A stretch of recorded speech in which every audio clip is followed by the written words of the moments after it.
excusa. I avui estem a la plaça de la Font del Lleó, a Caldes de Montbui. El nostre protagonista, junt amb el nostre convidat, fan un tàndem molt diabòlic. I però abans deixeu-me que us posi una mica en situació. El Ball de Diables de Caldes de Montbui va ser creat el 1992 per un grup de joves amb el recolzament de l'Associació Cultural. I el 1995 va néixer la Festa del Foc i l'Aigua, l'Escaldarium, hereva d'una festa romana, una antiga celebració que s'havia fet aquí a la població. L'esdeveniment té lloc el segon dissabte del mes de juliol.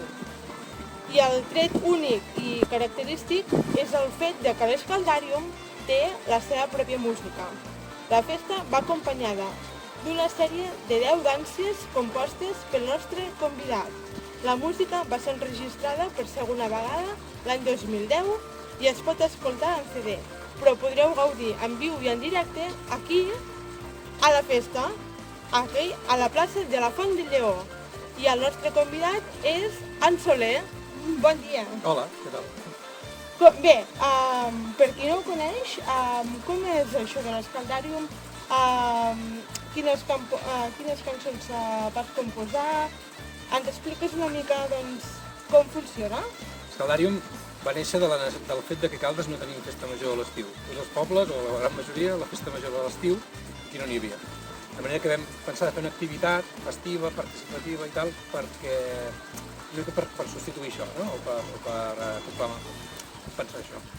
Aleshores, la característica de l'Escaldarium és que uneix, la singularitat és que uneix foc, actuacions de foc, actuacions d'aigua, que bàsicament és saltar i brincar sota foc i aigua, no? I música en directe. Aleshores són 10 danses alternades, una de foc, una d'aigua, una de foc i d'aigua, cada una té la seva música. En total, l'espectacle dura una hora. Déu-n'hi-do. Hem vist, això ho podeu veure també al disc que van gravar i tot, que hi ha una introducció, el desenvolupament i l'acabament. Com funciona això? És a dir, l'Escaldarium té un fil argumental. És a dir, quan es va gravar per primera vegada la música es va aprofitar per crear la llegenda, una llegenda que ho relligés una miqueta tot, no? És a dir, totes les danses tenen com un significat dins de la història.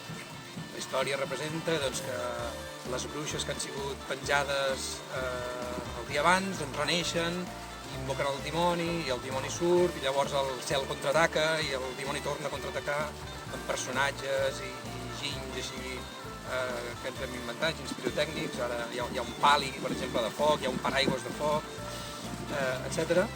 I és una guerra entre el bé i el mal, no? El cel i l'infern. I al final empaten. Empaten perquè del foc i l'aigua simbòlicament en neix l'aigua termal, que és el que caracteritza el nostre poble. Home, i tant.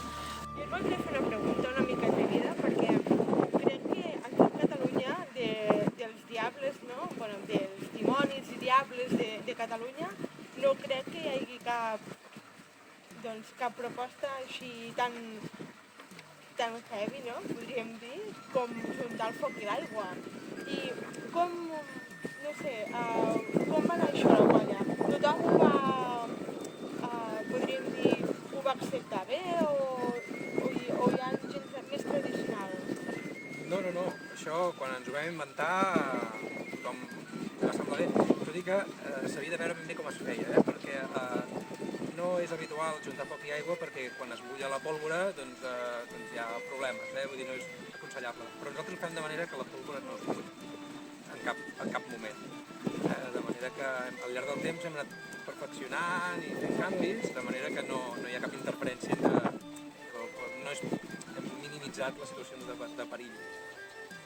Bé, abans hem dit que es junten el foc i l'aigua, però també el que el Soler fa, que és la música, i m'agradaria explicar-vos una mica el posicionament, com es poseu els músics, quina és la ubicació dels diables, el foc, i bé, a veure si ens ho expliques una miqueta. Mira. Doncs aviam. Podeu veure la plaça, Aquí on estem nosaltres és la font i els últims anys d'aquí ha sortit, hi ha un moment que surt un Lucifer en algun moment donat, que és molt espectacular, tipus Pastorets, no? Allò que surt el Lucifer de l'infern.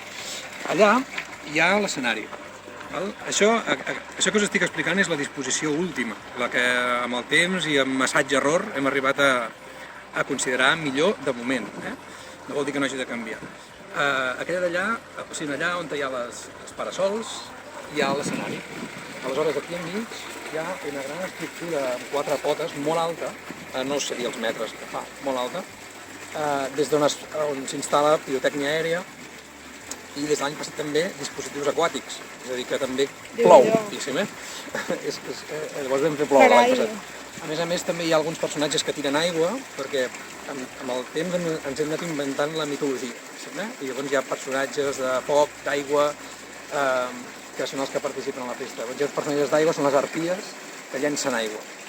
Per tant, aquesta estructura és molt important, d'aquí penja molta cosa, a més literalment. Aleshores, allà hi ha els tabalers, hi ha l'escenari dels tabalers davant de les termes, i, bàsicament, i allà darrere on hi ha la furgoneta, tota aquella zona darrere és el que en diem el backstage, que és on hi ha tota la pirotècnia, tots els dispositius preparats per quan han de sortir, és una zona absolutament restringida. Ben guardat tot. Perquè, clar, és molt perillós, Vull dir que allà només hi pot accedir gent, diguéssim, de l'organització i tal. I bàsicament ja està. És a dir, a grans trets aquí on estem nosaltres, aquí hi ha la taula de so, i tota la resta és una mena de mar de gent.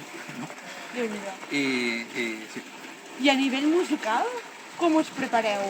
Mesos abans, tries tu els músics, com funciona? No, és a dir, els músics, la gran majoria són els mateixos des del primer dia. Déu-n'hi-do. Perquè, són gent molt entusiasmada amb la causa i tal. Sí que hi ha hagut algunes variacions, en alguns casos, però la gran majoria som els mateixos, de manera que ja ens ho sabem molt. És a dir, que fem 2 assajos molt ben fets, és a dir, amb molta consciència, tot el llargs que calguin. Només 2? Amb 2 assajos en tenim prou per refrescar la cosa.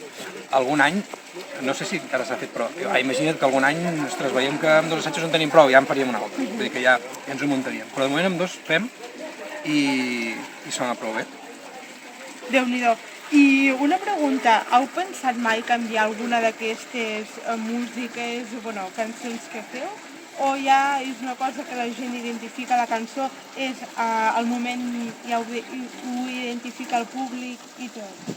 Sí, després de 25 anys, és a dir, els primers anys van ser una època de prova-error, en tots els aspectes, de foc, de tot, de música també. I els primers anys és allò, cada any gairebé diferent, la festa, no? De situació, d'elements, de tot.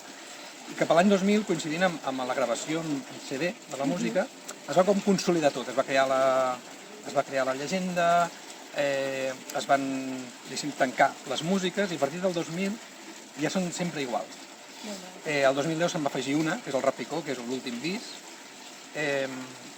i la idea és aquesta, la idea és que sigui música tradicional, és a dir, que sigui música popular i que la gent, com tu dius tu, que això passa, la identifica en un moment determinat de la festa. I és guai perquè la música aquesta ha entrat a la vida de molta gent de Caldes, es posa a les escoles, la gent la té al mòbil, vull dir, és molt guai. Sí, la idea és que cada any sigui el mateix perquè la gent ho identifiqui. Jo crec que l'Escaldarium és música, tradició i cultura, no? Totalment. I és la cultura que està arrelada aquí. I per qui no ho sap, es pot comprar el CD, es pot escoltar... Sí, el CD, jo diria que està a Spotify i a Bandcamp. Les músiques es poden escoltar a la web de l'Escaldarium, que és escaldarium.com, hi ha un apartat de música i allà hi ha reproductors per escoltar. I es pot comprar el mateix dia de la festa aquí o també allà al Museu Termàlia, que sempre en tenen per vendre. I bé, suposo que tot això hi ha al darrere un recolzament, no? A part del poble, entitats, de diables, i l'Ajuntament suposo que també hi dona un gran impuls. Sí, l'Ajuntament dona molt suport perquè l'Escaldarium encarna, ajunta moltes coses que l'Ajuntament considera importants per nosaltres, i una és, al final no deixa de ser un homenatge al termalisme, que és l'element més característic de Caldes, i i l'Escaldarium porta moltíssima gent. O sigui, estem parlant, els últims anys estem parlant de per sobre de les 6.000 persones. A Caldes no s'hi cap aquell dissabte i, evidentment, a l'Ajuntament li interessa molt que la gent vingui a Caldes. És una vila eminentment turística i al comerç de Caldes també li interessa. És a dir, que és un agent no només cultural, sinó també econòmic. Perfecte. Doncs moltes gràcies, Soler. Qui vulgui vindre ja ho sap, el segon dissabte del mes de juliol d'aquest any 2020, doncs no hi podeu faltar aquí a Caldes. Moltes gràcies.